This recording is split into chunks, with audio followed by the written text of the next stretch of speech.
Hello, hello. Hang on.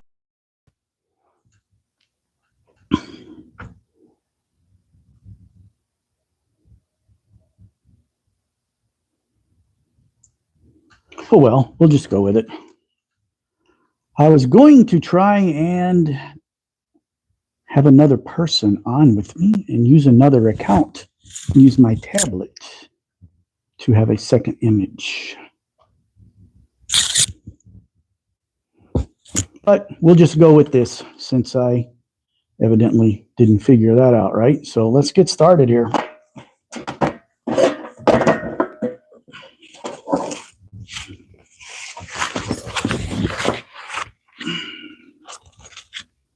I'm a little discombobulated. There we go. All right, we got one person out there. Thanks for popping in. Let me move this back a little bit so I can be a little farther away. There we go.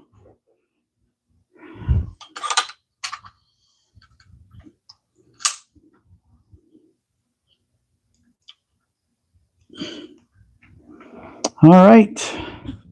Howdy, folks. Back in the basement again because it's too nasty out. Hey, Chevy Speed. Royce Sanchez, how's it going, guys? We're here to shoot some slingshots and have some fun.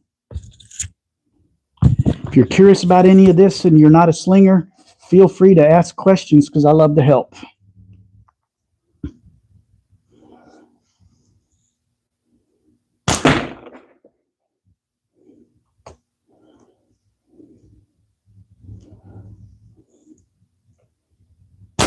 Oh, I hit that little poor frog.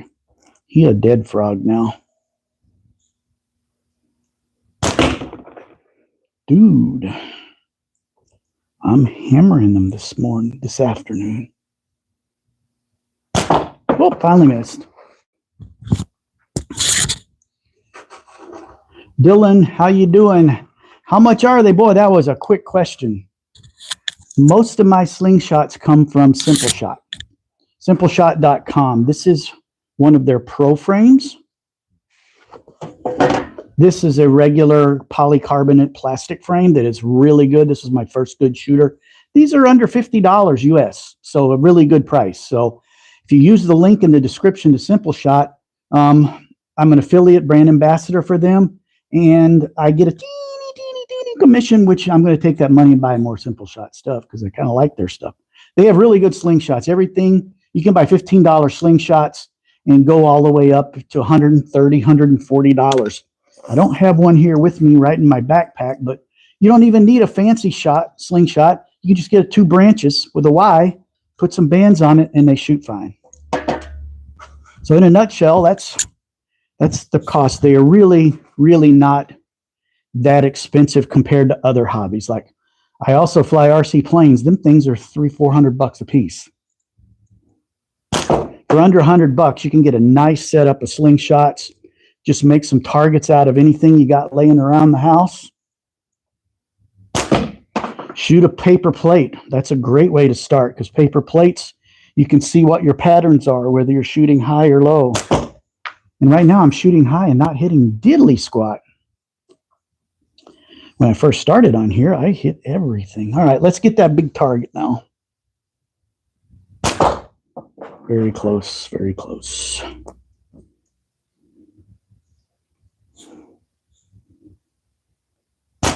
There we go. We hammered it. I'm sorry. My mic is on my hat and my glasses got hung on it. Let me see if I can adjust this a little better. If you killed any animals, that's what everybody wants to know. You can kill animals with a slingshot. Pretty much small game. Stuff up to the size of a rabbit. If you're really good, you can catch them on the ground, a pheasant or a grouse or something like that. But you'll have to be using bigger bands and heavier ammo than I'm using. This ammo, a perfect shot with the bands tweaked the right way, you might be able to take down a squirrel. It's illegal where I'm at, where I live. I live in Wisconsin, USA. we are not allowed to hunt with a slingshot. So for me, this is strictly about the enjoyment of shooting something. It's quiet, it's inexpensive, and my neighbors all think I'm out playing with a toy. They think I'm just a grown-up Dennis the Menace or Tom Sawyer. So it's a perfect setup. I get to plink, I get to shoot stuff, and nobody really cares or gives me crap about it. You a South African? No, I'm from America, from USA. I live in Wisconsin, which is about an hour north of Illinois, about 2.5 hours where I live north of Chicago. Because lots of people know where Chicago's at. Ooh, I hit that frog. Dude. Boom. All right, let's hit something on the top row. Let's go for the middle one. The middle one is a 60 millimeter. I am shooting from 10 meters back. That is the standard tournament range for international competition. So 10 meters is where we do a lot of our practicing before a tournament, and just casual shooting. It's kind of a good spot, good place to be where you don't lose a lot of speed on your ammo by the time it gets to the target. The targets on top range from 40 to 80 millimeters. You can see them a little better that way. On my right, your left is the 40, and it goes 50, 60, 70, 80. One of the ideas in the competition, one of the tournament pieces is knockdowns, where they have those 5 sizes at 10 meters, and you get points. Perfect score is 30 points. So 10 for the 40, 8 for the 50, 6 for the 60, 4 for the 70, and 2 for the 80. You get 5 shots, and that is it. Whatever you score, that's your score, and you do it for 4 rounds. So a perfect score is 120. The recent tournament I was at, I scored a 64, which I think I could have done better. In my practices, I have scored as high as 90, into the 90s, which in competition is a very, very good score. Cool. I was thinking of adding it to a bug out bag. You know what? That is not a bad idea. Put a handful of ammo, a couple sets of bands in there, and you could take down some squirrels and rabbits when you're out in the woods if you're allowed to hunt with them. Where I'm at, I'm not allowed to hunt, but it is a very small, very good accessory to possibly add to a bug out bag. That is a really good idea. Just got to learn to shoot it. What's the ammo like? I'm shooting 8 millimeter steel bearings. I got a whole pile of them here. Online, I got about 2,000 of them for about under $40 US. So they're not terribly expensive, and they're magnetic. So when I'm done, just take my big magnet down there and pick them all back up and reuse them. If I shoot at home in my backyard, I'll lose a few here and there. So not a big deal, but they get down into the dirt and you're not going to get caught in a mower. I use 8 millimeter. The 3 sizes most common are 7 millimeter, which is the equivalent of a quarter US, 1/4 inch. 8 millimeter, which is 5/16 US, or 9.5 millimeter is really popular as well. That's about 3/8. And there are some folks that will shoot 11 millimeter. That's like a big old ball. And you use those a lot for hunting, but they can do some serious damage. When you shoot something like that, your bands have to be heavy. The draw weight's going to be heavy. So it's going to be a little bit more difficult shoot. How do you aim a slingshot? I have one, but I can't hit the air if I aimed. Well, you can hit the air. You're probably not going to hurt it. But all right, in a nutshell, I will show you. But if you're really curious, in the description, Girthy, go down into the description, and I have a link to my basics playlist on my YouTube channel. Please subscribe if you like this stuff, because I'm making fun stuff. Anyway, in the basics, I go through everything like different kinds of frames, the different styles of shooting, how you hold it, how you grip it, how to make bands, ammo, pouches, all of that stuff. And I go through a lot of those things and explain it all. So unfortunately, this band is about to break. So I'm going to have to go get a different slingshot. But I can show you this. There's a couple of things. First, you need to find an anchor point. And I go over that in my series.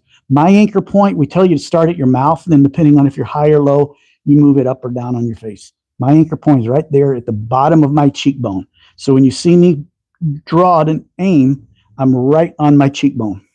Boom, like that. It's just muscle memory. All right, then the way I shoot, they call it gangster style, or if you're a gangster, gangsta style. Anyway, I hold it parallel to the ground. The frames are perpendicular to the ground, so you don't do like this or this. If you shoot like this, that bottom elastic is going to have more stretch to it. So when you shoot, your ammo is going to go into your frame. And when I've tried some different techniques, I have hit my frame a number of times, and it's mixing a pretty aluminum slingshot kind of. I call it patina, but it's kind of messy. Anyway, you get those basics down where you're holding it right. Then you get your anchor point, which for me is right here. Then here's the cool part. This is where the physics and fun come in. You pull it back, and now watch as I move my hand over. See how those bands, let me get a little closer. See how the bands become one right there? When those bands become one and you can't see your bottom band, you aim right down the top band to the very top where it touches the slingshot. That's your aiming point. If all things are right, you're going to be on target. Granted, if your anchor point is high or low, you may be on target, but you'll be high or low. So this particular slingshot actually has fiber optics. I'm not sure if you can see in the light here. I don't have really good light, but you can see them there. This one also has fiber optics. I think you can see these a little better. Those are neat little aiming aids, and I use those. So in a nutshell, that's how you shoot a slingshot. There's more to it. Watch my basic series, and I dive into a whole lot of that even more. While you guys are at it on here, I got 89 folks on 11 likes. Come on, let's get those likes up even to our onlines. Doggy, do you ever hit your finger? Sometimes, yes. There's some more advanced style shootings. Before I go there, this is the basic style. We call it short draw, where you just draw it back to here and you shoot like that. If this is wrong, or the other big thing is, let me put a piece of ammo in here. The other big thing that will mess you up is most people will grip their ammo like this. See how I'm pinching in front of the bearing? If you do that, when you let go, as you can imagine, it pulls out of your hand and it creates a little bump, and that will throw the ammo into your frame or your finger. So you want to hold the ammo like this. So when I'm shooting, I've got it like that. I'm not pinching in front of it. I'm pinching the ammo itself. So that is one way that you'll hit your finger. On some of the advanced techniques, I'm shooting short draw from here. There's a long draw, and then there's full butterfly, which is scary as all, and I'm kind of can almost do it, but I'm not very accurate. If you're not careful with that, because you don't have a stability point here, you're wobbling around back here, it's easy to mess your fundamentals up, and you will get hit. This is a really weird slingshot, and this is like the most advanced stuff that I can do. I'm still learning it. There's no gap for your ammo to shoot through. So when you shoot this, you literally have to make that pouch like this so it goes over the frame when you shoot it. If you don't put any, or that little, they call it a tweak, if you don't put that little extra on there to fire it over the frame, it will hit your finger. And I got one of these at Christmas, and like within a day, I had hit my thumb a couple of times, and it hurt for like a month or two. So yes, you can hit your thumb, but this short draw, regular slingshot, much lower odds and much more comfortable. Hey, thanks for taking time. My pleasure. I love to help. That's why I made a basic series on my YouTube channel. If you want to learn more, please watch that, and then go to Simpleshot with my link and get your slingshots, and that will help me out a whole lot. I love teaching. I love explaining. It's kind of a gift that I have. So feel free to ask me those questions. How heavy is the ammo, and how fast does it go from Free Melly? I can't tell you how heavy because I haven't weighed it.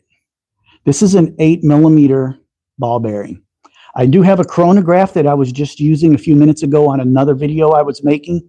I don't want to go set it up now, but I can tell you these bands, I did a comparison because the company that makes these bands makes two different colors, and I wanted to compare them against each other. Equal bands, equal setup. I got 220-ish feet per second. I don't know what that converts to meters. That would be about 70 something meters in that ballpark. So it's pretty quick. And I don't even have my bands at full capacity. I could still cut the bands off and make them shorter and get more pull. It would just be a little bit harder to pull back. I have a full arm wrist rocket and also pulls back farther than I'm comfortable pulling it. Wrist rockets, everybody thinks the wrist rockets are the way to go. Those big old fat tubes on those things are hard to shoot. I had one, and I actually have a video on my channel. I keep pointing you back to it because I've covered some of these things. I have a video, how to fix your wrist rocket, where you take flat bands like this, put them on there. Now it's easy to pull. The pull on this band is like 5 pounds for short draw. 5 pounds, that's nothing to pull back. You set that up on your wrist rocket, and all of a sudden you're flinging stuff down range and hitting it. So I'd encourage you to go watch that particular video. It's a really good one. Have a junkyard on my property. I learned old wheel bearings make perfect ammo. Yes, the first couple of pieces of steel ammo I used, I actually got out of some bearings from machines that were froze up or motors or something like that. So let me go grab a different slingshot. This one, the band's literally, if I pull back on it one more time, it's going to break. You can see there. There you go. You can see it should look like this. What happens is they usually break right next to the pouch where you tie them on. So the cool thing about that is because it's thinner here than it is here, when they break, the band goes this way instead of in your face. So that's a safety feature. Let me go grab my other slingshot and I'll show it to you. I'll be right back. I'm pretty sure I brought it. Yep, there it is. Ooh, forgot this. Yeah, we're going to have some fun in a minute. A little bit, we're going to go hang a can down there and we're going to cut the you-know-what out of it. We're going to cut it in half. Anyway, this is the cheapest slingshot you can get. It's made out of a tree branch, tree fork. Friend made this for me. It actually had a crack in it and he filled it with epoxy. It looks really cool. And I got some nice purple bands on this one. It just looks really good. This slingshot, they cost me the cost of bands in a pouch and my time to build one from a tree fork, which I don't do because I don't have the tools, but this was given to me. This is $120. This will shoot as good as this. People make these and they compete with them and they can custom design the handles to fit your hand. They're just really neat and they're cheap. So you don't have to spend a lot of money, but if you want a nice, legit slingshot that looks the part, I'm not a big fan of the wood ones. But ones like this, you can get at Simpleshot. So let's shoot the Natty. All right, let me get my glasses off so I can see what I'm doing here. All right, here we go. It might take me a couple shots to get this one dialed in because it's a little different than the other one I was shooting. So the layout of it, I have to make a few tiny adjustments in my muscle memory. Little high.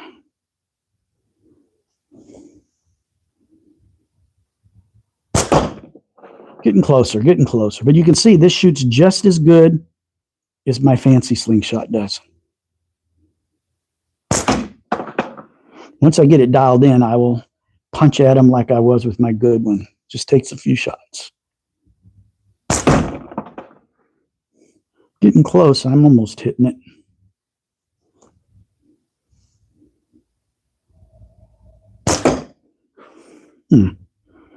I'm high every time, so I know what I need to do.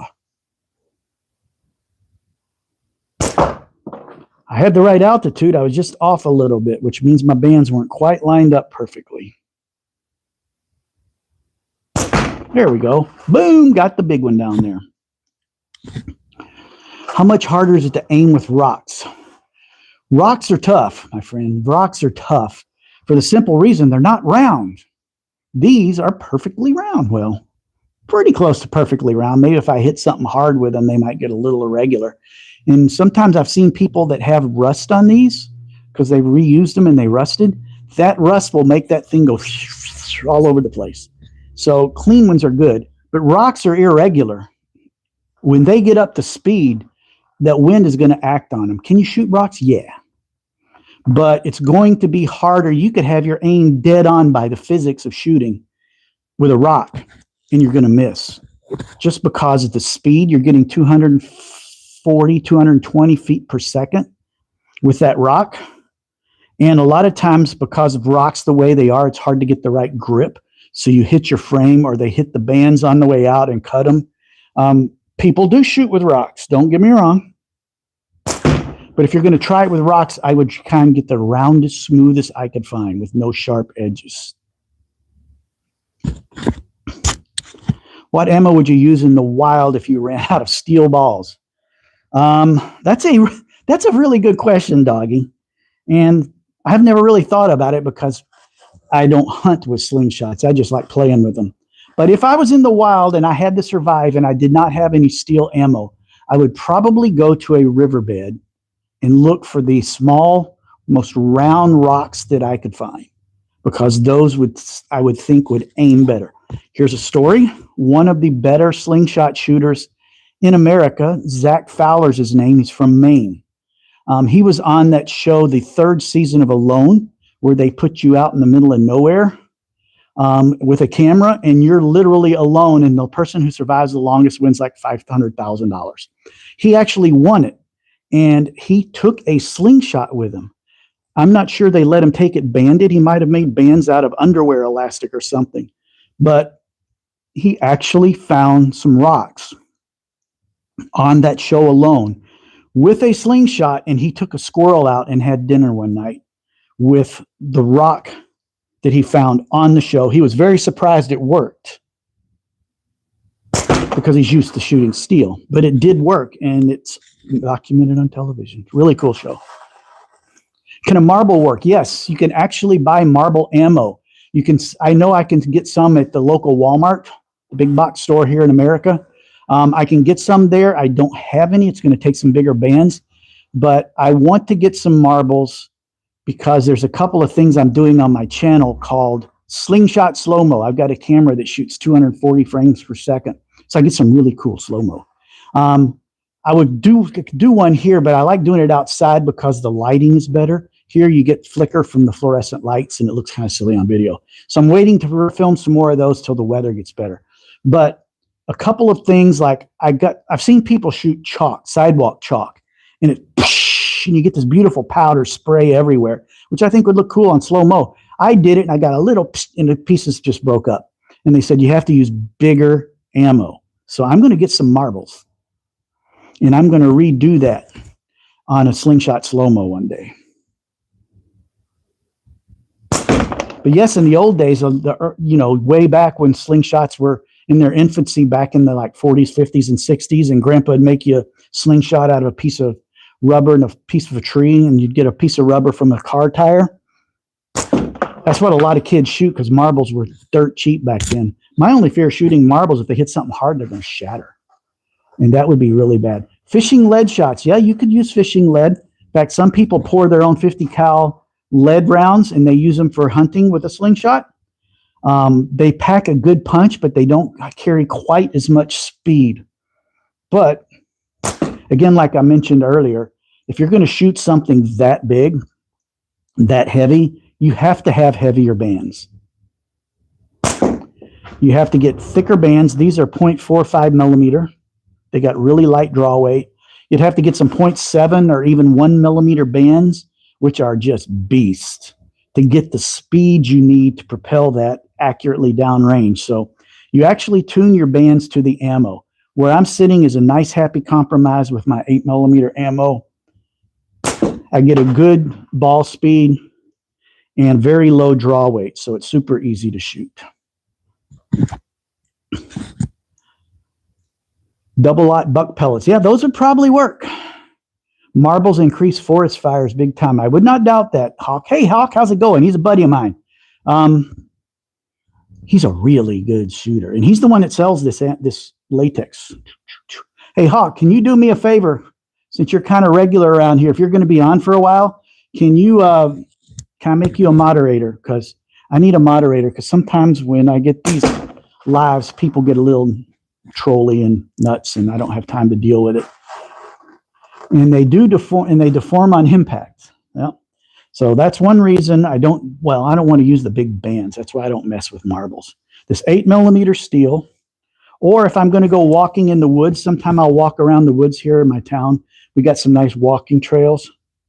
If I'm out walking in the woods, I will take a bunch of 9.5mm clay and get 1,500 rounds for $10 at the local Walmart. And that works really well because it deteriorates and it just decomposes and turns into clay mud. Does it ever turn into mud? I used to shoot clay in my yard at just one spot, and there's probably 6 or 7 1,000 rounds on the ground. And I went out there the other day. It's all turned to mush, and it looks like dog poo.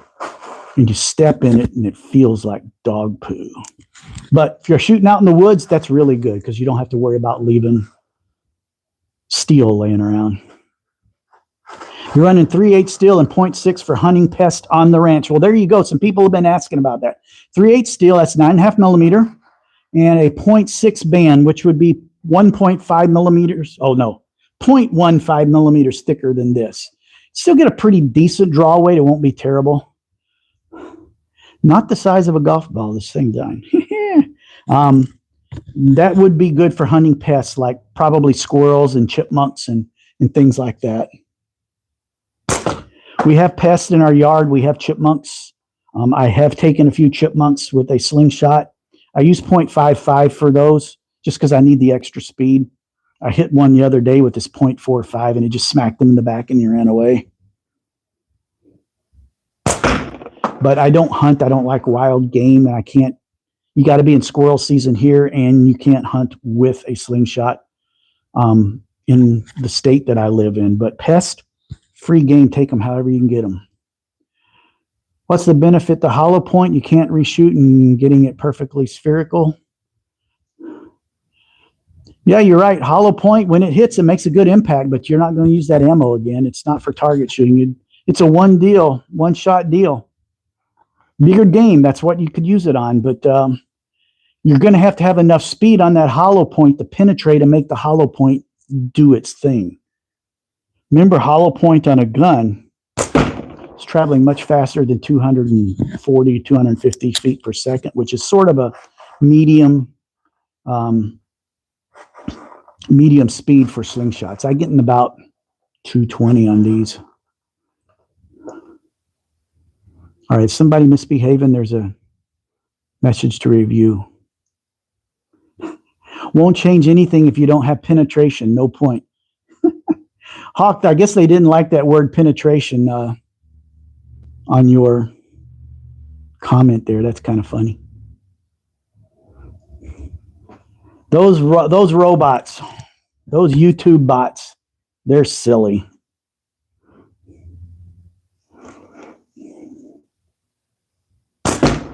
For those of you that are curious, the Hawk guy, Weston Crockett is his name. I'll call him Weston Champlin because I watch his YouTube.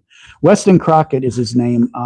Really good shooter, and he has encouraged me. He's been a very good mentor for me, and sometimes he'll be on these lives and I'm trying to do something and I'm not making it, and he will not let me give up. He makes me keep shooting till I get it, and he's taught me a lot about the long draw, which is still a work in progress, but I feel more confident because of the advice he's given me. So thank you, Hawk, in a public forum.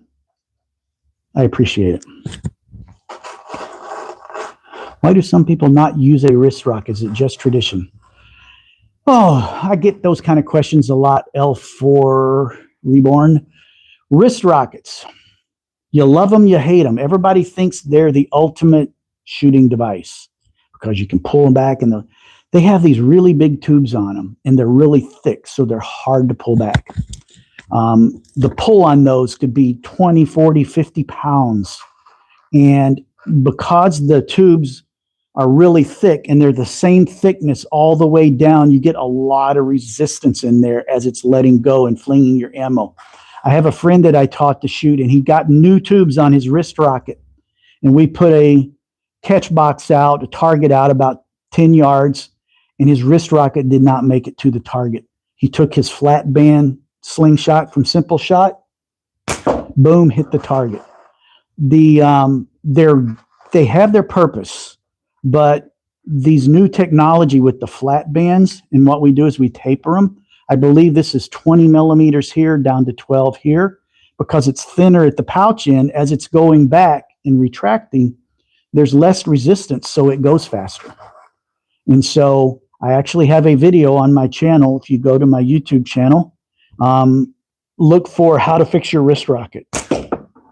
And it will show you how to put flat bands on a wrist rocket and make it a verified, deadly, much nicer slingshot. They have their place. Could you tell me what slingshot and rubber you have there? This is a natural slingshot made from a tree branch. A friend gave it to me. I'm not huge on the wood ones, but he gave it to me, and I kind of like it. It shoots nice. These are my standard shooters. This is my everyday from Simpleshot. It's called the Axiom X Pro. They make a less version, fancy version. This is like $120, but it's aluminum and it's adjustable. You can see on the back there's screws, so you can adjust the fork width. You can adjust these pieces here to fit your hand. I've got this set up. I love this baby. It's the first thing I pull out. This was my first good slingshot that I learned to aim with. You can get this under $50 at Simpleshot before shipping. It's got fiber optic sights. You can see them. It fits your hand real good. If you've got big hands, I'm a little guy. So this is the Scout LT2. They make the Scout X, which is a bigger version. It's got wider forks, bigger grip. I have small hands, so I like this one. But both of them get rave reviews from people that shoot them. They're like $50. They're not expensive. It's a very cheap hobby to get into. Now the bands, that's a different thing. Hawk Slings, who's on here, name's Weston. He has a small company called Tritium Sling Co., and his brand of elastic is Tritium. This is the purple. I have pink on here. They're both 0.45, and there's very, very subtle differences between them. I actually have a video coming out here in a couple of days where I compared the two. I did speed tests and heart and draw weight tests on them, and found some cool discoveries about them. But it's like $20 a roll, and you get probably 40, 50 bands easily out of a roll of it. I think you get, 6 feet, 10 feet? And so you get a lot of bands out of it. It's very cheap. The pouches are $5 a dozen, and you can reuse them. So the bands and the technique are what make accuracy, that in practice. You can have the most expensive slingshot ever created. There's some folks that build custom slings that are $300, $400. They're absolutely gorgeous. But if you don't know what you're doing, you're not going to hit squat. It's a matter of using the right bands for the ammo you're using, because if you use too big a band for a light ammo, when it goes through, it comes back and hits you in the hand. That hurts. So there's a lot of science to this, and if you watch my basic series on my YouTube channel, I cover a lot of these topics. And that's a good way to get started. And then if you want to get your first slingshot, Simpleshot, use the link in the description. It's a great place to do it. You can hunt birds and squirrels with these. Yes, you can if hunting is allowed. Where I live in Wisconsin, USA. I am not allowed to hunt with a slingshot, and I don't hunt anyway. I'm doing this because I like shooting targets. I'm a steak, chicken, and potatoes kind of guy. Oh, I like bacon too. I'm not a wild game kind of person. So I don't really hunt, but I just like to shoot for the fun of it. But yes, you can hunt squirrels and small game with slingshots. It's a good thing to add to your backcountry gear. Somebody had the idea earlier today, if you were on, of throwing one of these in a bug out bag. That would be a great idea because you can take small game with it once you learn to shoot it. So that is a good possibility. Makes me think of all my neighbors' windows I broke as a kid. Yeah, and I'll tell you a story about that. I had a setup at my house. I could shoot out my back door. I had an old dog run next to my garage. I put a sheet up, hung some targets on the fence, and I would shoot that way. But I was trying to learn new stuff, or if I got careless and let my techniques suffer, like you're supposed to shoot this way, if you drop your arm, all of a sudden you're getting ammo going where it doesn't belong. I would hit my frame. See all that silver? That should be red. I would hit my frame, and it would bounce off the frame and it would land on the auto repair store next door to me. And I got scared that I was going to hit a window and break it or dent a car, and I didn't want to deal with that. So I took that shooting range down, and I finally built me a nice one in my backyard up against my garage. I got a nice mesh net up that catches the ammo. Don't have to worry about that anymore. But yes, if you screw up and have an errant shot, you can break a neighbor's window, and you're going to have to pay for it. Mike Olivo said hi. Hello. Pretty good with wrist rocket and ball bearings. Yep. Graduate to a real slingshot and watch how much better you are now. These pull so much easier. You don't get tired shooting them. You can shoot them all day. When I wasn't setting fires or kidnapping, check your state if you can hunt with a slingshot. But yes, they can take small animals. Yes, there are a number of states. I believe there's 17. I may be wrong. That do not allow hunting. Now, here's a fun fact that I've thrown out here on a YouTube Live before. I live in Madison, Wisconsin, or a suburb. I live in the county with Madison, Wisconsin, just south of there. And there is a law on the books in Madison, Wisconsin, and this is the stupidest thing you've ever heard. You can't own a wrist rocket in Madison, Wisconsin. It's against the law. But you know what? You can go to the local Walmart and buy one in Madison, Wisconsin. So there you have it. That's one of them stupid laws. I wish they would legalize hunting with it here. There's been a few efforts, but it's not big on the DNR's radar. Thank you for the info. Yes, Mr. Roman, glad I could help. Like I said, I love helping. I love teaching. It's one of the things I do well. And some of the funnest jobs I've had and things that I've done in my life have been training and teaching. And so I enjoy it. And I get on here, and a lot of the people that are on here are not my slingshot shooting buddies. They're off on another one of these YouTube Lives for one of our really good slingshot shooters. He happens to be doing one at the same time. But I figure if people come and they got questions, I'm here to teach. I just like doing it. And I would love it if you subscribe to my channel. I'm very close to 1,000. I might be over that 1,000 mark by now. I was 21 short when we started this. So please go subscribe. And then all I got to do is get 2 more 1,000 hours of watch video, which should only take about 3 months. And then I can actually be a YouTube influencer, which would be really cool. Something I've been kind of trying to get to for many years. And the slingshot community has really taken me over the top. They've really been good about it. And I love helping. And I not only the basic series on my YouTube channel, I also got a series called Slingshot Slow-Mo where we blow things up. And watch it go.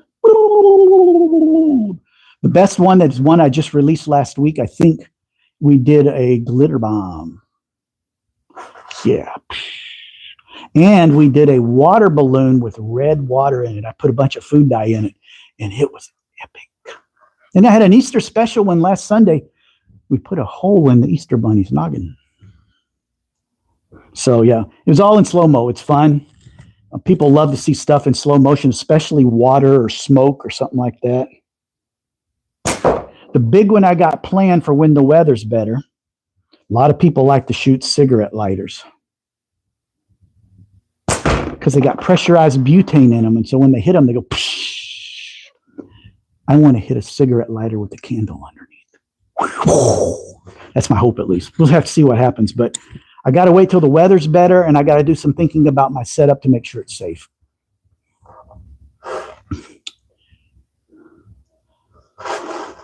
Frameless recommendations for bands. Frameless. That's a part of shooting that I don't want to venture into.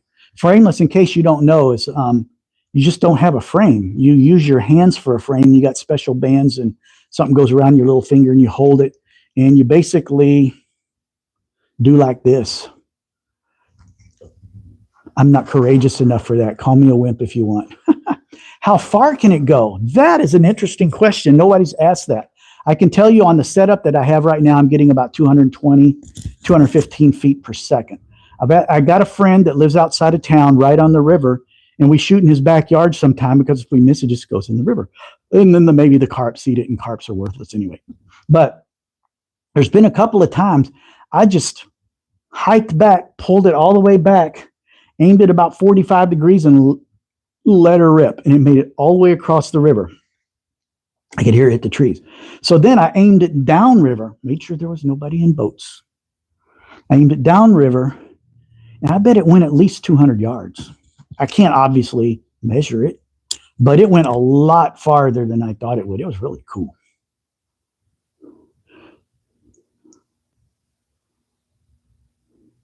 You're at one. Yeah, thanks, Sam. Thanks for the info. Awesome. Thank you, everyone. How many yards can an average person hit accurately? That's a really good question. I love this stuff. Thank you, Swordfish. How many yards can you accurately hit? We shoot at 10 meters as our competition range, but we also have a long distance component to our competitions where we shoot at an 8-inch saw blade. We call them gongs, but it's basically a saw blade on a stick, and we do it from 25 yards. And we get 10 shots. We get 2 warm-up shots so we can dial in our altitude. And then we got 10 shots to get as many hits as we can. And at the recent tournament in March down in Indiana, I got 6 out of 10. So 25 yards is legitimately, you can shoot accurately.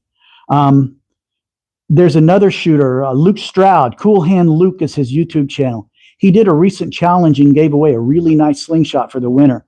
He went to a football field, American football, 100 yards. He put a barrel up with a tin can on it or a pop can on it, and he started at 100 yards, and we had to guess how many he was going to move up after every shot, 1 yard. And we had to guess how many yards it was going to be before he finally hit it, how far he would have been off. I guessed 57. I gave him the benefit that I figured he was going to get it dialed in. He finally knocked it off at 44 yards. So that kind of gives you an idea. If you're hunting, you probably want to be within 30, 40 feet of whatever game you're going to shoot. Just because it does start dropping, and as it's dropping, you're losing a lot of your impact speed. So I would say yardage, 25 to 30 yards, you can be reasonably accurate.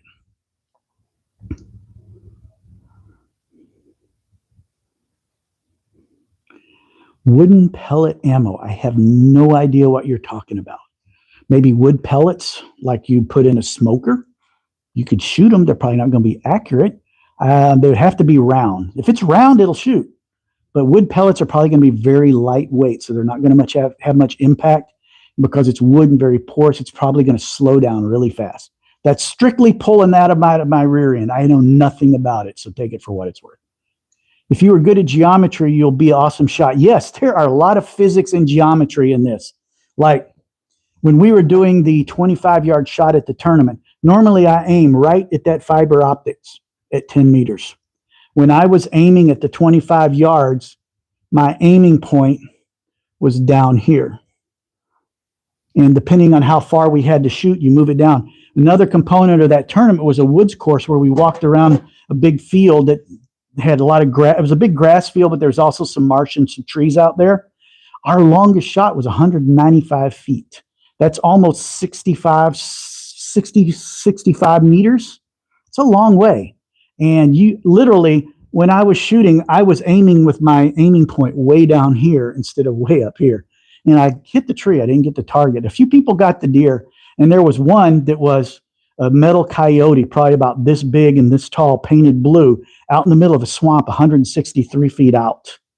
And only a very, very few people hit that. That was a tough, tough shot. I did not even come close. So that, I think, answers your question. If not, please rephrase it, and I'll be more than happy to dig in some more. Average 20 to 30 yards consistently. I've hit targets over 100 yards. Yes, Hawk is a pretty dead-on shot. During the tournament, there was some downtime, and him and another guy, Hicks in Oklahoma, Hicks in OK, Josh Hicks, they're both really good shots. They were shooting at the distance target, but they were like 40 yards back. And Josh was just one after another. Oh no, they weren't shooting at the distance. They were shooting at a 30 millimeter spinner. Small spinner. And Josh Hicks was hitting that thing 6-7 times out of 10 from 40 yards. So once you get your aim and understand the physics and geometry, you can It's in the math. Yes, it is. I'm a little bit of a nerd for an old guy. California doesn't let you hunt, and you can get it at Walmart as well. Yeah. Stupid laws, man. Stupid law. What brand is this Slingshot? This is a handmade piece of wood from a tree that somebody gave me at the tournament. These two are Simpleshot. They're the ones that I go to mostly. I would shoot this one some more, except my band is about to break. You can see it there on the bottom. It's torn. So I don't want to take your time to put a band on it, so I'm not. This is the one I practice long shot on, or long draw. In fact, let's do that a little bit. I haven't done it yet today. So yeah, that's the brands. I'm a big Simpleshot fan. A lot of people make custom shots, and they make wood ones, or they make natties, we call them, out of tree branches. They work good. The what makes a sling a good shooter is the bands, the ammo, and your technique. So you can literally get a piece of wood right off a tree without scraping it or nothing, bark and everything, and wrap bands on. If you know what you're doing, you can hit stuff. If you're interested in some Simpleshot, go to my description. I have a link to their website, and that helps me out a little bit. I'm one of their brand ambassador affiliates, and I get a teeny tiny little commission. And I can tell you most of the money I get from them is going to be put in my bank account and bought more stuff from them, because I'm a big believer in them. Yes, these are .45s. I was a firearm instructor for 13 years. It's fun to just shoot stuff, man. It's fun to just shoot it. I don't have to hunt. Loving an old timer with experience who's eager to teach. That's me. Thank you for calling me an old timer and not an old fart. Much appreciated. I'm actually, as my aunt says, who's 86, I'm 46 and dyslexic. She's 68 and dyslexic. Go figure that out. Anyway, I'm 64. So I'm sort of an old timer, but you know, sometimes with age comes wisdom. And sometimes, yeah, young people can be super, super smart, but there's just some common sense things that come with having been down the road and been around the block. And I'm kind of getting it at that stay off my lawn old man stage, but I love to help people. So that's why we're here. If you tape the lighter so the flame stays on it, it should work. Thinking it's going to be right under the lighter. It's not going to be on the lighter. I don't want things to blow up on me. But I got ideas in my head. We're going to see what happens. It'll be a fun video. I can throw lures across the river and then they get stuck. Yeah, I used to fish a lot. I know exactly what you're talking about. Butane lighters, candles, matchbox cars, action figures, balloons filled with water, and shaving cream. I did shoot a can of silly string on my Slingshot slow-mo. It was one of my first videos. It works really cool. I got a can of carbonated water I'm going to smack as soon as the weather's good enough for me to get out in my yard and do it. Butane lighters, candles. I want to try and shoot a candle and put it out. I think that would be really cool. Yeah, water balloons. I've done water balloons filled with water. I got one on my slow-mo that I just released last week. And I got a really cool idea for the 4th of July. I'm going to get 3 balloons and fill them with red, clear, and blue water. And then I'm going to shoot each one. And then I'm going to put all 3 of them side by side, dropping at the same time in slow-mo. Just for our Independence Day here in America. I think that'll be cool. Rex, how's it going, man? Good to see you. Do you shoot ARs there? Yeah, people have them. We don't shoot them here. This is an archery range, and I don't have ARs. I got a couple 9mm, a 380 for concealed carry, and a shotgun for protection in my bedroom. And I have 22 for plinking. Will it take down Goliath? Not this kind of slingshot, but the one you sling around will. And I've never learned to shoot one of those, but I really want to. All right, let's try some long draw. I've been holding this slingshot and yapping. I haven't shot much. So, by the way, when you do long draw, Weston knows what I'm talking. Mr. Hawk knows. 3 scratches there where they call it the kiss, where if you mess your fundamentals up, it'll come by and scrape you. I did a good one last night. So here we go.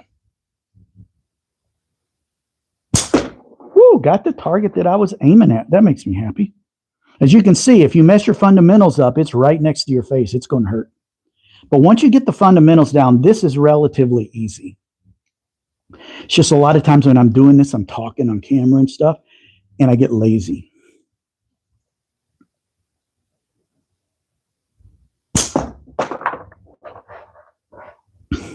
People like the long draw because you can have a very lightweight band, but because you're farther back, when you pull back, it's got more room for that elastic to retract. So you get more speed for less draw weight, which is really cool.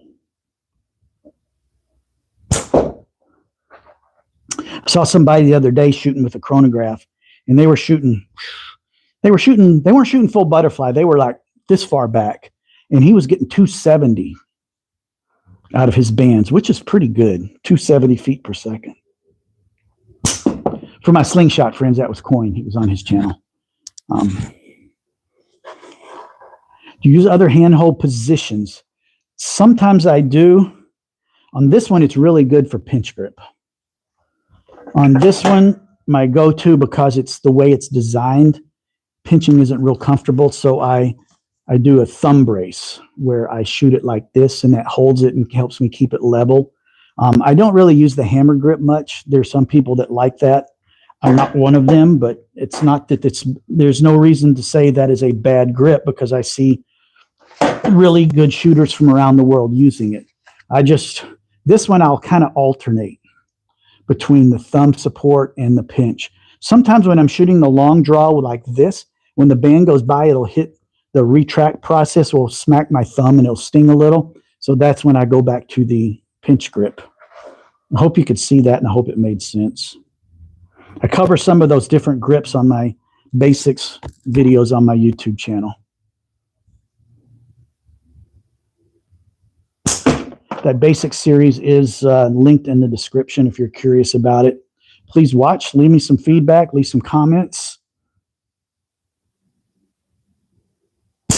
Some of you folks that have watched the basic series, or after you watch it, there's something covered on the basics that it made a little sense, but a better description, like a deeper dive into it, would be beneficial. Let me know what that is, because I've noticed my basic series of videos get really good traffic compared to my others. So evidently there's a need for teaching out there. So if you can tell me some things that a deeper dive into it would be good for you, let me know. I will do my best. As you can see, my long draw is not near as accurate, but I'm very close to getting better at it. All right, it's time to have a little fun, shall we?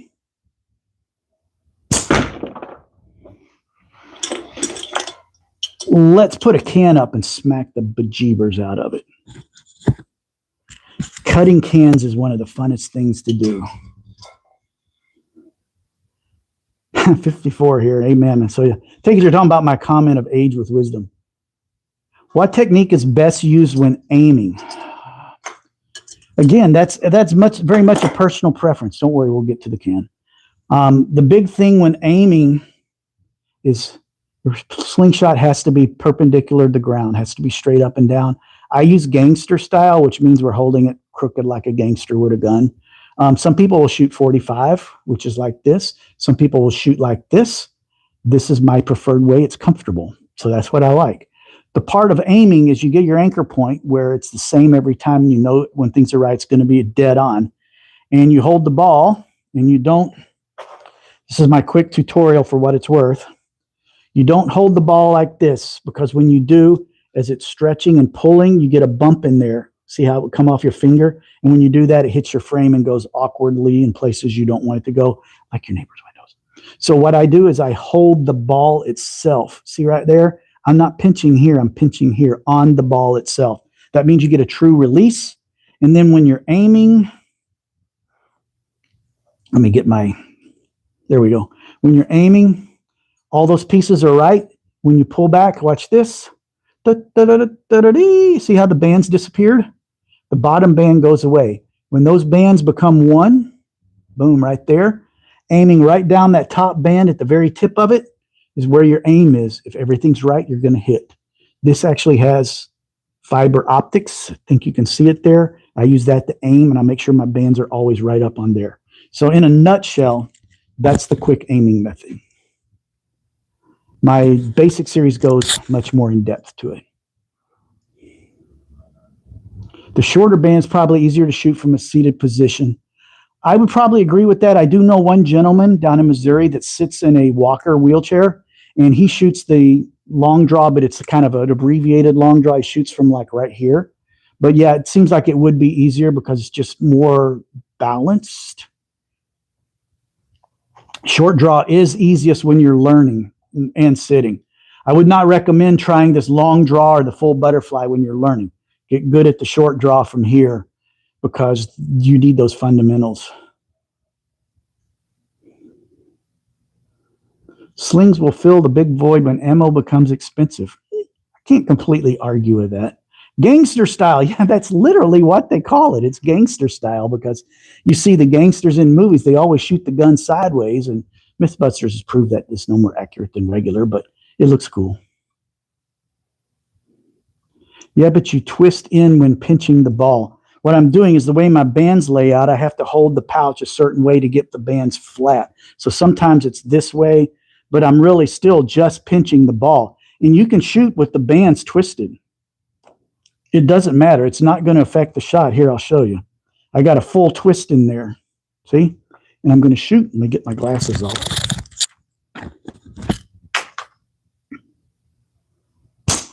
It still shoots just fine. The twist of the bands is not going to hurt anything.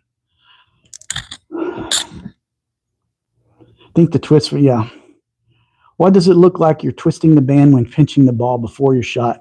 That's because you've got to get it in there, and then when I'm getting it, I don't want to shoot it this way on my face. I want to shoot it this way. That way things are up against me, and it's just more comfortable. There are some people that will hold the ball instead of the pouch, and they will shoot that way. My brain wants me to think that would mess up the shot. It doesn't. It doesn't. Hey, I was in Royal Rangers. Good times. Yes. I'm still in it. I'm a commander. I've been in it since I was in 1969. All right, let me go hang my can, and we're going to try and shoot it with the long draw. I don't get the speed out of my long draw because I have looser bands, so it may take a while to cut it, but we're going to go hang it because you know what? It's fun, and it makes a cool noise.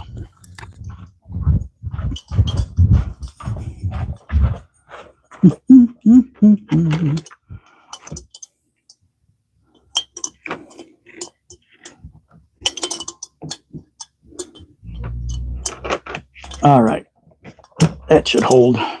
Boom! We're going to smack that sucker. All right, I actually have a microphone that I'm wearing, and I have one down sitting on one of the targets, so you actually be able to hear the kaboom when it hits. Very cool. Slingshot brethren, slinging nerd. How's it going, buddy? Somebody said your videos were not safe for work. I tuned into just a little bit of the one you had going.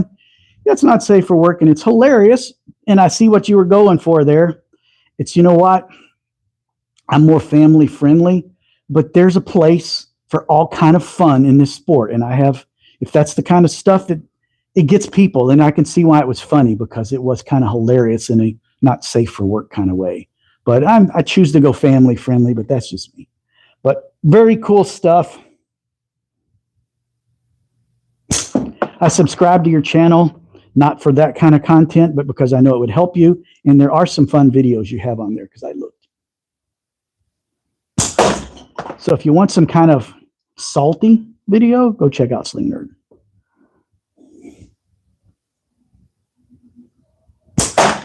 Boom! That made a nice smack. Hope you could hear that. Long live the... Thank you for your wisdom. Hey, it's my pleasure, man. You do it the same way every time, you'll eventually just become normal. You're here because Andy had to pee, John Oswald. Thanks, man. How's it going, buddy? Haven't seen you around a while. Yeah, Andy was on a live too, Andy Low Plinks, and I saw him pop up right before I started. It's like, dang you, Andy, I was going to do a live too. He said, go ahead, Philip, ain't nobody going to watch me. So I said, challenge accepted. So Andy, not Andy, John Oswaldo, tell me, how many people did Andy have on his live? Just kind of curious, a little friendly competition going there. I like to have a laugh and make people. I don't take. Yeah, and there's absolutely nothing wrong with that, Slinging Nerd. When they told me it was not safe for work yesterday, it's like, what have I gotten myself into? And it is hilarious in a very adult humor kind of way. So if you like that kind of stuff, it was funny. I can appreciate it for what it was. Not my thing. You won't see me doing it, but there's no reason somebody else shouldn't be doing it. So thank you for your contribution, Slinging Nerd. I know some people love your stuff.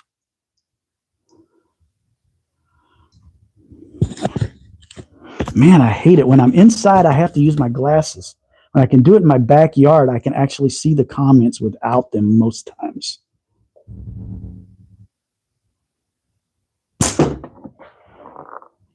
Oh, and Slinging Nerd, by the way, I like your setup with the 3 cameras, dude. I'm a videographer by trade. I have tools at work and toys and stuff, and I appreciate the work. And the quality and the way you make that all work is really neat. I tried today. There's a way on YouTube Live you can invite someone to join you side by side. And I was going to log in with my tablet and invite myself and put the tablet down range so you could see the target. But I messed something up, and when I went live, I had people on array. I didn't want to disconnect. So maybe next time. But yeah, Slinging Nerd, that's a pretty cool setup that you got there. I'd be curious sometime via message or whatever. Shoot me a message on Facebook or something, and just be curious how you set it up and how you do it. I have a few ideas because I do that for a living, but I always appreciate somebody that invests the effort to do it right. Besides, your accent's really cool too.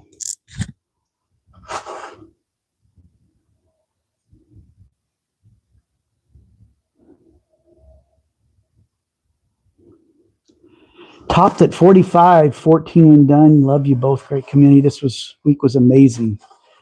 Yeah, say my channel's exclusive. Yeah, you kind of got to market on the silly content. John Oswaldo, my week has been insane. It has been insane with the number of traffic I got.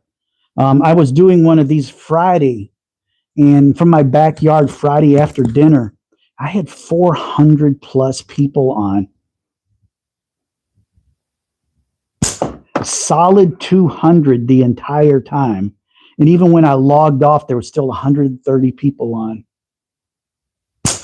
Had somebody from Egypt, from Scotland, from Europe, from Australia, all over the world. I had people from Brazil. I had someone from Istanbul once. It's just really cool. Some of them just want to talk crap and troll, but some of them have really good questions. One of them, I think it was Germany, said, if you got caught doing what you're doing here, you would be at the police station by now. And it's like, well, I'm glad I'm not there. But yeah, it's been a crazy week for me. On that Friday when I picked up like 65 subscribers. It was nuts. I could not believe it. Yeah, I don't know if we're friends on Facebook. I think we are. Philip Hinkle's my name with 1 L. Look me up. I got planes in my profile.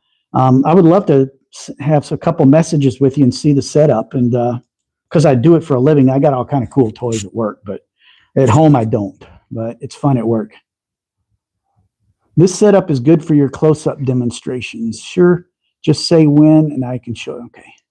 Been watching great growth, Philip. Yes, I'm excited. I heard I passed the 1,000 mark today, which excites me to no end. Unfortunately, that means for you guys, I guess, I'm going to be monetized as soon as I get my watch hours up, and you may have to watch an occasional commercial. I'm zooming in a little bit so you can see the can a little better. There, you should be able to see it. It's right there.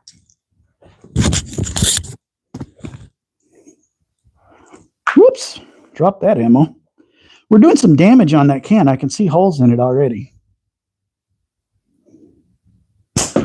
Oh, that was a bad shot. It was way low.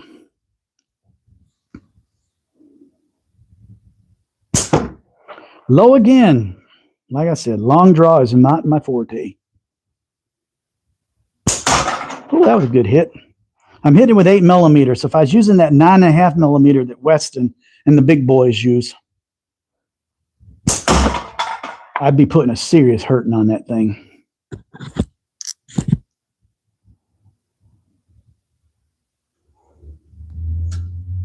Time to binge watch my videos. There's some fun ones out there. My first couple that I made were kind of crude because I really wasn't sure how this was going to go. I just kind of wanted to document my journey on the way to Spring Sling. But then as I got into it and I saw people really liked it, I started really jumping on it. I made the basic series. I did one in there on how to find your dominant eye. Then I started the Slingshot slow-mo series because I got an action camera that can shoot 240 frames per second. So I can slow it down to like 5% of real time and it still looks good. Plus I edit for a living. So I can clean stuff up and make it a little bit more watchable, which is something I try and pride in what I do. I think my dream job would be work for one of these YouTubers that has like 5 million subscribers and be one of their editors, because nothing that they're doing on those is difficult. It's just a matter of trudging through the footage and cleaning it up and making it tell a story. And I like doing that. Fact trivia, worthless trivia in my past life. I used to be a wedding filmmaker. So for 12 years, I think I shot probably 200-300 weddings over 12 years. And we used to make highlight videos, and not your typical wedding video that nobody wants to watch. These were like mini Hollywood movies. So I can tell a story. It's a very tedious work, though. And the worst part's dealing with the drama of a wedding party. There can be some bad stuff going on there. But it was a fun 12 years. The coolest video I ever made, I got hired, believe it or not, by a funeral home.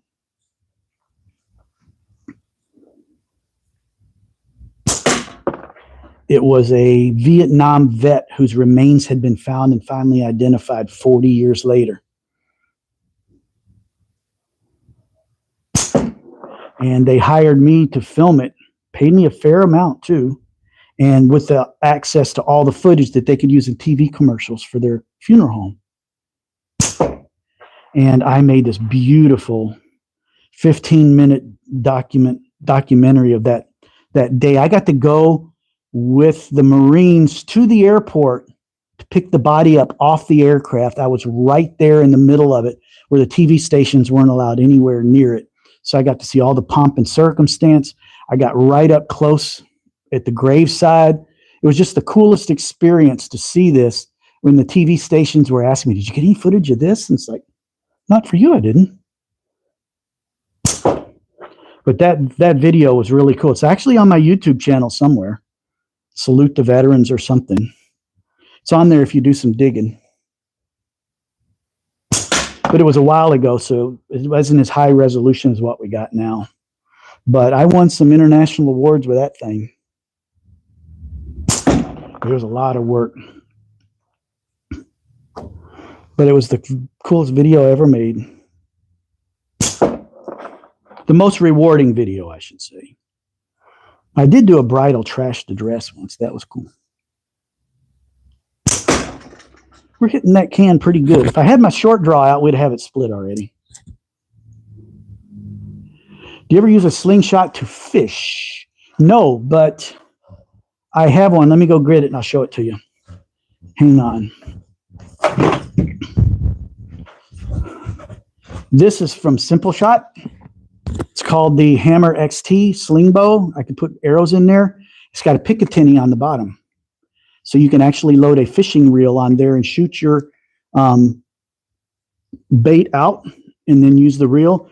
Oh, excuse me. Or you can put an arrow through a carp or something and reel them in. But I have not done that. My friend's house that I go over to and shoot that lives out on the river outside of town, He gets a lot of carp up by his pier, so we like to shoot at him. I've hit a few of them, but I haven't taken a carp down. Oh, it's starting to tear. It's going to drop pretty soon. I hope you can see it.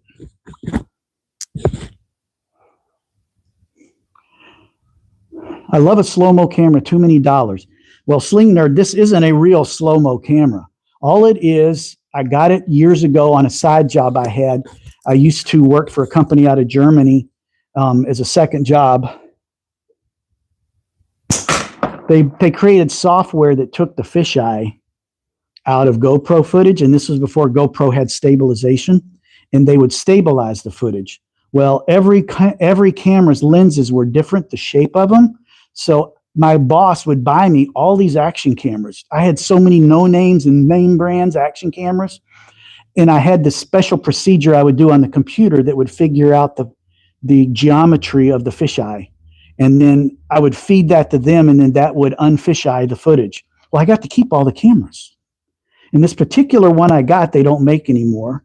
It's the Sony FXV1000 or something, and it'll shoot at 720, 240. And so when I'm doing my slow-mo outside in the sun where the light is good, you can't tell it's 720. Although the new GoPro that's about to be released will shoot 4K 240. That might be a fun investment.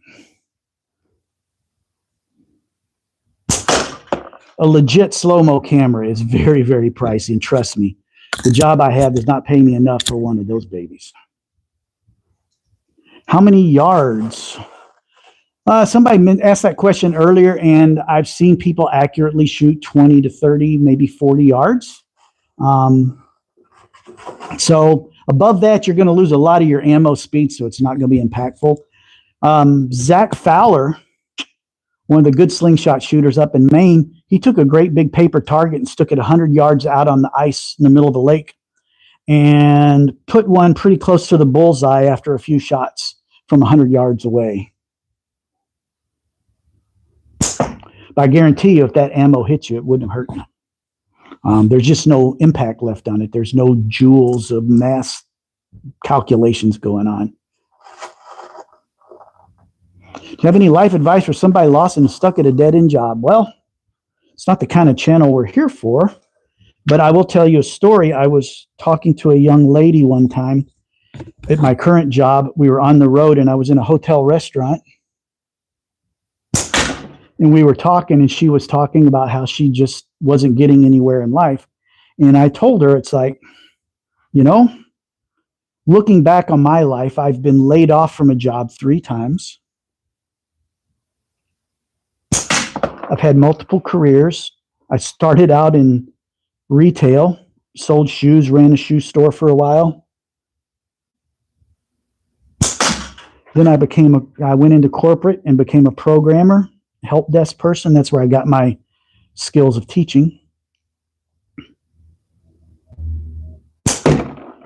Then I got laid off from that, and I couldn't get a job, so I launched my own video business, which was a hobby. 12 years of that, and I couldn't wait to get out of it because I hated being my own boss. I just don't like that. And to the job I'm at now, where I still do video, but I'm doing it in the corporate setting. Every one of those jobs, all the way back to retail, a piece of what I learned built for that next step in my life.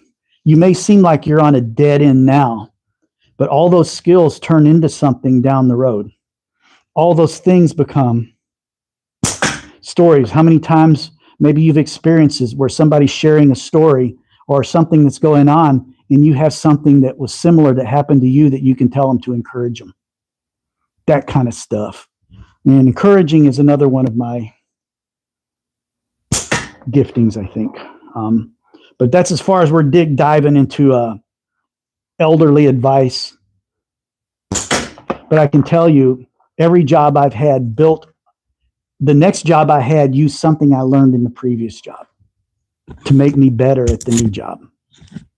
Hope that helps. I'm Python. I was way back This was 20 plus years ago, Slinging Nerd. I learned at a trade school, and my main programming job that I had, when I first got out, I worked in the corporate office for Famous Footwear as a programmer, and we were programming in AS400, but that job didn't last long because they kept throwing me back at the help desk and I quit. But my main job was for Cummins Fleet Guard. They actually had an office here in town where I live. And believe it or not, I wrote Clipper. I don't even know if you've ever heard of Clipper.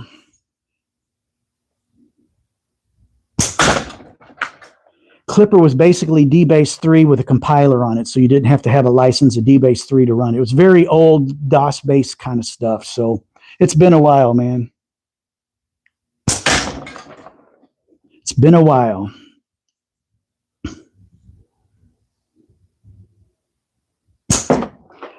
I can't program anymore, but I can generally look at some code and kind of figure out what's going on, but I couldn't write it. You didn't like being your own boss? No, I didn't. I did not like being my own boss. It was fun because I could dictate my hours. I could dictate when I wanted to do stuff, what I wanted to do. But what I didn't like was having to be the accountant, having to be the marketing person. And because the industry I was in, wedding movies, you're constantly having to convince some people that your product is going to be better than a photo, which they're all going to buy. And I would literally lay awake at night hoping the phone would ring the next day to sign another job. I just don't have the mental makeup. My brain is not wired to live that close to the edge. I did well. I did fine. I made enough money. I was able to buy a motorcycle somewhere along the way. I no longer have it, but I had one. The coolest thing that happened to me is the software I edited on. I became an expert at it, and it was what a lot of news stations and TV use for editing. And I got hired by a big company out of San Francisco. They were upgrading from tape to digital, and I got to travel all over the country one summer to like 9 different cities at their dime and teach all of their editors and their news people how to edit on their new software. So I got to travel that was my biggest year financially ever. I made a lot of money that year. Oh, it just fell. We finished it. Whoop, whoop, whoop, whoop. Let's zoom back out. Whoop, wrong way. You don't need to see my mug that close up. So, yeah, those are the reasons I didn't like working for myself, because you have to be everything. And my company never grew big enough that I could hire people to do that stuff. I so wanted to grow big enough that I could hire somebody else and run 2 crews, have 2 people out shooting, or I'll go do all the shooting and you do all the editing. I was close a couple of times. I had a couple of interns. One girl was worthless and one girl was really good. But I just never grew the company to that point, because my problem was in the world of wedding video. You had the really budget guys that would just churn and burn and give you crap. And then you had the guys way up at the top that were charging Hollywood-like rates for amazing stuff that was beyond what I wanted. I was in the middle. In that middle ground, there weren't many people willing to buy. My prices were $2,500 to $3,500 for a video, and the good guys were getting $10,000 and the cheap people were getting $1,000. So I'm in that middle ground that there weren't many people that had that kind of money. If you're somebody asking, might have to get into this. I just don't know the best one to buy to start with. Okay, Slinging Nerd, just told you, Drewster. Simpleshot. This is a Simpleshot frame. It's the first one I learned to shoot good. If you look down in the description, there's a link. It's my Simpleshot link. I'm affiliated of theirs, and I get a very small commission if you buy from my link. The Scout LT2 is what he talked about. That's this Slingshot. It's 90 millimeters here. It's got fiber optic sights on it. I think you can see them.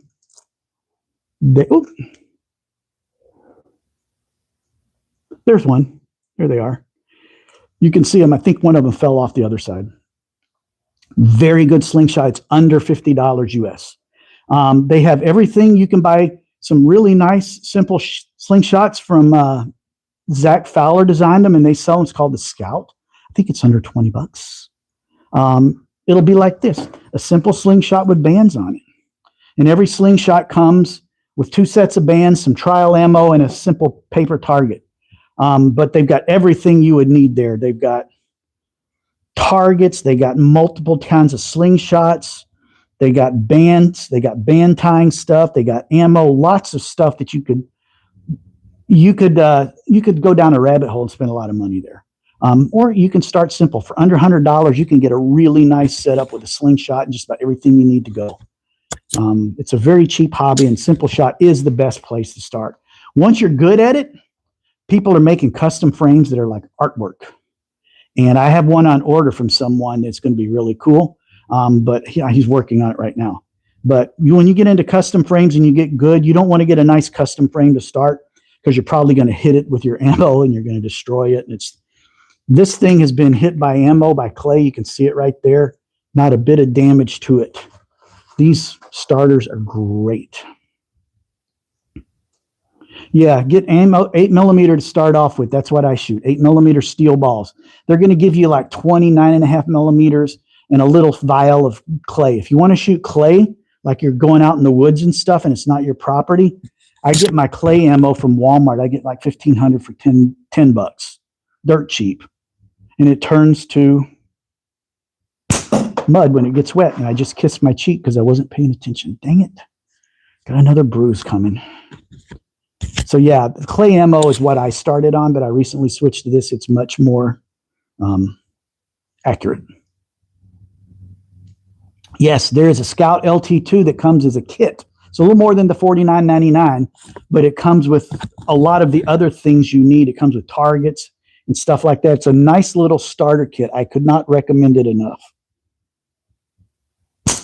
Boom. Let's go down and get that can so we can see what it looks like. So yeah, Drewster, that is a really good way to start. Simpleshot. Use that link at the button down in the description. That helps me out a little bit. Also, if you're new to this and want to get into it, also in there is a link to my basic series. And it introduces you to all the fundamentals of getting started in slingshots.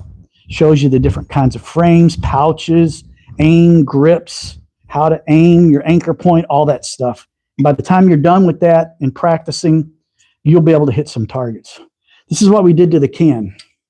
That was a lot of hits with the long draw. When I use my short draw, I can usually cut it in half in less than 20 at 10 meters. So that is fun because it makes a lot of noise. Let me go throw it away.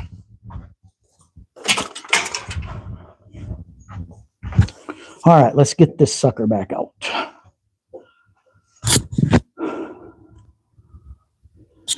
Can you still buy porcelain? You mean like pellets and stuff? I've heard about that stuff. I don't know if you can. I would not want to shoot it because it's going to shatter. Used to pop out the street. Paul, you're kind of giving away information that maybe you don't want people knowing about. You know, who knows if the higher ups might be watching or not. Boom. But yeah, I could see kids doing that. All right, we are still at 70-something people and 88 likes. That makes me very happy. If you like this stuff, watch my basic series. If you want to learn, subscribe to my channel. Simpleshot down there in the description. That'll help you get started down the road, down what we call the rabbit hole, where you'll constantly be buying new stuff. But as hobbies go, this is way cheaper than some. Like I've mentioned before, I fly RC planes. If you dig through my website or my YouTube channel, down below the Slingshot stuff is a lot of RC stuff and plane stuff.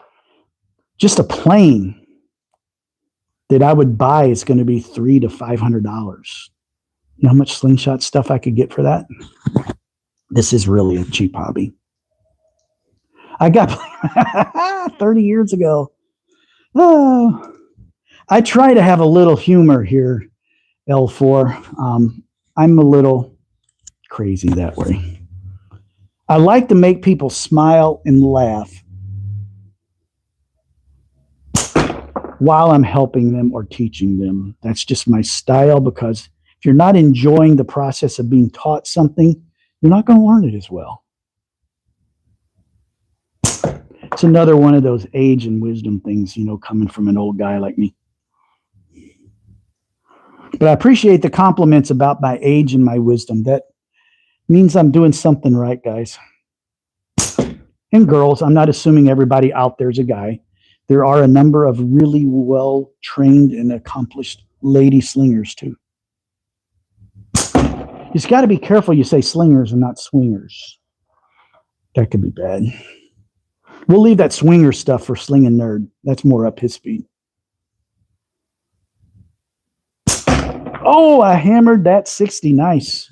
Sweet-o. Wait along, bro. Yeah, I'm learning. I'm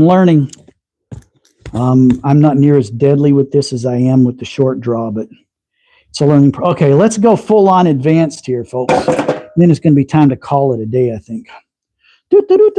Pickle fork. These things are scary as crap. They scare a lot of people, including me, but I'm learning to shoot it. I'm getting better at it. I'm not hurting myself near as much as I used to. There's the light. There's the light. Put these little finger things on because this kind of slingshot, a lot of times the band goes through and comes back and hits you and it hurts. So I got these little protectors on my fingers. This is called a pickle fork. And this, you do things when you shoot it you were told not to do before. So when you shoot this, you take the pouch, and when you pull it back and you shoot it, it's going to go right into the frame because there's no room there for it to go through. So what you do is when you're holding the ammo, you give it a little tweak like you're not supposed to do. And as long as that tweak is pointing over the top, so if you held your ammo like this and tweaked it, you're going to tweak it right into a frame. But if you hold it flat like the top of the forks, then when you give it that little tiny tweak, when you let go, there's more tension on this top one, and it slings it over the top. But if you mess up any of your fundamentals, you hit the frame or you hit your finger, and ain't neither one a pretty sight. So let's try it. Before we do, let me see if there's any new comments, because I'm just, it's scary. Drewster, you can buy some, but if money's an issue, just old cans. You can cut out squares from cereal boxes and draw targets. Yes, paper actually is the best way to start because you can see where your pattern is. If you're shooting at paper or cardboard, you get a very good visualization. Like, I'm dead on center, but I'm way off to the left. You know what you've got to adjust to get back on center. Paper is a great way to start for your first few hundred rounds until you get your basics down. So don't let that worry you. I went to the thrift store and got a bunch of old spoons for like $0.25 a piece, and I twisted them and hung them on some wire, and I got great targets. The only thing is they're metal, so the ammo will bounce back at you sometime. But like, I got a green frog hanging up down there. I got it at the dollar store, $1.75 or whatever, because it's not $1 anymore. $1.50, $1.75 for like 5 of them, and they've taken a beating like you wouldn't believe. It doesn't have to be exotic. It's cool to have good looking ones, but you don't need them all the time. Buy an old rain barrel in the marketplace, cut out a rectangle, and use that. That's what I have in my setup at home. I have a rain barrel with shirts hanging in the back, and I got 2 rows of targets in there. And as long as I don't miss the barrel, all's good. All right, let's try the pickle fork. Wish me luck. The grip on this, I actually put my fingers out like that. Okay, we're going to aim at the big target on the bottom. I'm lining up. Now I'm going to do my little tweak. And when I do, it pushes it away from my face as well. And it was really high, so I need to move up my anchor point, which will bring my aim down. My anchor point on the long draw is still the same because it's the same frame width. This frame's a lot skinnier. So by aiming the same way with the same anchor, you've now moved your release point up. So I need to move my anchor point higher up here to bring it down and get on center. So let's try it again. Did I get that right? Yeah, there we go. Okay, I'm getting my anchor right. I'm lining my bands up. Going to give it a slight tweak like that. Boom, still high. I screwed that up. This is the most advanced kind of shooting. It's very hard. Once you get really good at it, it's dead on accurate. But it is hard. And this is the scary one. This will scare you until you figure it out. Okay, we're getting closer. I'm going to hit that target before I log off.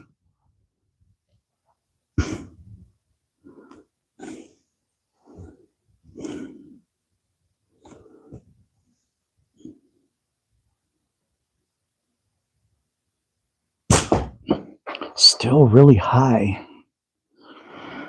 Okay, make adjustments, Philip, make adjustments.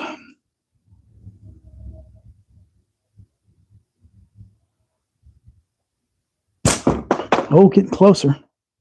We're getting down there.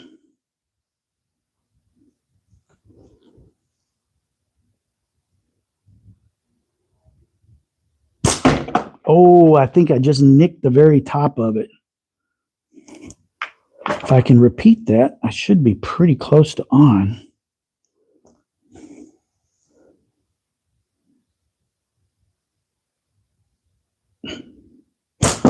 Oh, that one was way high again.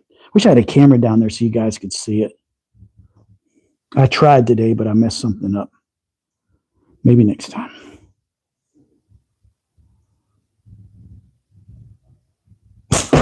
Oh, I kind of got it.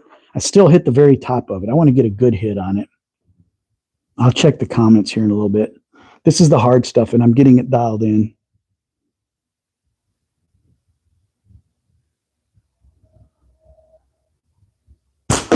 Ooh, nailed it. Yeah. Long draw, Phillip. I wouldn't go that far long draw, Perkins. I still like my short draw for accuracy, but I'm getting there. I'm getting better. If you give mini marshmallows, can I stand that? That would be fun. That would be fun. I actually shot a kid. He wanted to know how hard it was. I sent him out about 60 feet and hit him in the butt with a piece of clay, and he felt it. Marshmallows, though, if you get a shepherd sling, you know, like David and Goliath, that's a really great way to teach kids and let them play with it because they're not going to hurt anything. I just don't have anywhere to practice one of those. Nothing wrong with finger covers, but not necessary. No, but I'm a wuss slinging nerd. See, I already draw blood again. Dang it. I'm going to be scarred up when I go to work. No, you don't need them when everything is right, but my technique is still a little flawed sometimes. So I know Josh Hicks uses these. He's the one that tipped me off to them because he gets a lot of band slap. He may be using bands bigger than he needs, but that's what causes band slap. But I don't get a lot of it. I'm just doing it as a safety precaution. Smaller the frame, the higher the reference. Yes, I made a mistake in one of my videos and I had to correct it. So I shoot 90 millimeter, which is like this big. So think I'm aiming right here, right? So if I'm using this one, which is probably about 70 millimeter, I'm now going to be aiming here, which moves my target actually way up because I'm shooting up. So I actually, smaller frame is going to shoot higher. So you move your anchor point up and that's going to push the ammo down. And that's the memory part of it. That's why I don't want to shoot a lot of multiple frame sizes because your anchor point moves around. I want to be solid on my anchor point. So I'm going to have one for here for short draw and regular long draw. And I'm going to have one that's up here for the pickle forks. That's the only two ones I'm going to do just for consistency. How about you aim at the lights? No, that would not be good. And we got hot water pipes running down here. Am I the only person who cut up old bicycle inner tube tires? No, you're not the only person. That was the way to do it back in the day. This new latex is scientifically, there's companies that make this specifically for slingshots. So there's some science behind it. They get the retraction rates. There's something called elongation factor. We put a mark an inch apart and then we stretch it out and see how many times, how many more inches it'll go out. And that's an elongation factor. And you calculate how long your band should be based on draw length. And that's all covered in my basic series. Go watch it. But yeah, you can use those old inner tubes, but this new stuff, it's pretty amazing. It's dirt cheap. There's no reason to use that. But yeah, you could do that. And that was the old way. I feel like a deer antler would be perfect to make. Yes, there are people who do custom slingshots. They make them out of deer antlers. And some of them will take the deer antler, And then they do all kind of engraving on it that's very ornate. If you're on Facebook, look up USA Slingshots, and also look up Everything Slingshots by Simpleshot. That's 2 Facebook groups that I'm in. Find me there, send me a friend request. I'd be happy to take it. And you'll see people that post pictures of their creations where it's all engraved and it's made out of antler horns. That is really good to use. You can cut and sand it, but it stinks, but go for it. Inner tubes, yes, they work. And they would work better if you tapered them. Like this is, I think, maybe 20 millimeters or 18 millimeters, excuse me, to 12 or 10. It's because it's thinner back here. One, when your bands break, they break here and go that way instead of in your face. But the thinner width in the back takes the resistance of the bands away so that when they retract faster and smoother. And so that's why we shoot a bigger top than we do down at the pouch. But yeah, if you did that on a regular inner tube from a tire, it would do the same thing. But those tire inner tubes are going to be 2-3 millimeters thick. This is 0.45. You can almost see through it. It's so thin. And it shoots really good. This Slingshot here, and I've got the bands too long. I could cut these bands down. They won't last as long. This one's about to break. That's why I'm not using it. But if I cut these bands down, it'll go fast. I'm with this exact length band. I got 215, 220 feet per second. 20-pound bow from our archery gets 130. So we're getting plenty of speed. If I cut those down, I bet I could get it up to 250. I made one out of moose antler. I bet it was really pretty too, Scruffy. Anyway, folks, we're sitting on 1 hour and 40 minutes. I managed to hit a target with the PFS pickle shooter, and I didn't hurt myself. That's a victory. Long draw, yeah, I kind of got a mess there, but it was fun anyway. We got to cut a can. It's always fun cutting a can. You can never go wrong. When you're starting out, Drew, I believe, was very interested in this. Start on a big target and then try and put a dot in the middle and aim for that dot and see where your pattern is. And if you watch my video, I talk about the alignment of the bands. If it's left or right, which way to tweak it. When you'll see me shooting, I'm going like this with my hand. I'm getting those bands lined up just where I want them. And if you're shooting left or right, it will point you and show you which way to do those. And when you start dialing that in, then you start putting some targets out. Don't try and shoot a dime. Put a can out there and get good at it. Start at 5 yards or 5 meters instead of 10. When you can do really good at that, start moving back to 7 meters or 7 yards, then back to 10 meters or 10 yards, and just keep shooting at the same size target. Eventually, you're shooting pretty good. So that's in a nutshell real quick. So if you're still interested in that, go check out my basic series. It goes over some of that. Be proud of that wound. Dude, I'm going to have a major scar. My wife asked me the other day, what did you do? Did you scratch yourself? And I said, no, that's a kiss from my Slingshot. And she said, people are going to think I scratched you. Or it's like, well, maybe you did. Drewster, hey, it looks like I made a fan and maybe created a shooter. If so, feel free to leave a comment on one of those videos. If you're on Facebook, look me up. I'd love to be a friend with you. And just because I share my video links and stuff on there and people are asking questions, there's a lot of expertise out there in the Facebook groups. Look me up. I'm on Facebook, Philip Hinkle with 1 L. My profile will be my wife giving me a kiss on the cheek with a plane in the background. And, oh, no, my profile, I think, is a Slingshot. But then the big picture in the back is planes from the air show that we go to. Anyway, I'm easy to find. I'm in Wisconsin. Put Philip Hinkle, Wisconsin, you'll find me. Shoot me a friend request, and you can feel free to message me there with any questions you got. Make sure to like and subscribe to my channel. It's much appreciated. And if you're looking for your first Slingshot, Drewster, you can't do any better than Simpleshot. Use the link that's also down there in the description. It'll be much appreciated by me. Thanks for all you're doing, guys. Feel free to share this stuff with all of your friends, and let's build this sport into something really cool. Wes Marshall, you just caught me. I'm logging off, buddy. You missed it. We had fun. We had like 100 people in here, and we got a couple new shooters, I think, that thought it was cool and want to get into it. So anyway, I keep promoting all that stuff, and it's not because I'm trying to build my channel, which I am trying to do, aren't we all? But I really do like to help people. And if that builds my channel and I can get some sort of a small secondary income out of it, I'm down for that, because I'll be retiring soon and need some way to make a few bucks here and there to buy groceries. So it'd be awesome if I could do it with Slingshots. But anyway, love you guys. Thank you for everything you're doing, watching these videos and liking them. Yes, Long Draw Air Venture in Oshkosh is my vacation. We'll be there this year without a Slingshot. I'm going to have to go a whole week without shooting. How am I going to make it? We'll survive somehow. Anyway, thanks for watching, folks. God bless. Enjoy your week. Get out and do some slinging. And be nice to people, and don't shoot animals you shouldn't shoot. Be nice. Don't break any windows. Keep slinging. And we'll see you next time. Thanks, guys.